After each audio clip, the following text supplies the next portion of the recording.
1 ივლისიდან მშობიარობის ხარჯებს მთლიანად სახელმწიფო დაფარავს. ჯანდაცვის მინისტრის განცხადებით, ასევე სრულად დაფინანსდება გართულებული მშობიარობის შემთხვევებიც.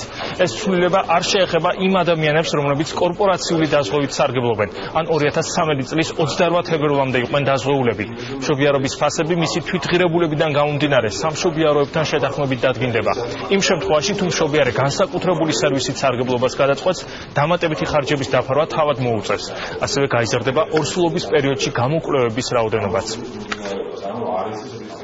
მშობიარობის დაფინანსება ვადასტურებ, რომ 1 ივლისიდან იქნება თანაგადახდის გარეშე იმ კონტინგენტზე ხასუსვა, რომელიც არ არის სხვაგან არსად დაზღვეული. ყველა იმ სამედიცინო დაწესებულებას შევთავაზეთ მათ, რომ მოეწოდებინათ ფასები როგორც ფიზიოლოგიურ მშობიარობაზე, ასევე გართულებულზე, ასევე საკენსრო კვეთაზე, სხვა შორის გართულებების მართვა, ასევე სახელმწიფო პროგრამით იფარება. თუ იმეს ექნება სურვილი დაუშვათ ძვირი ან მაღალ ტექნოლოგიურ კერძო კლინიკაში იმშობიაროს, სადაც ღირებულება უფრო მაღალია მშობიარობის განსხვავება უნდა დაამატოს თითო.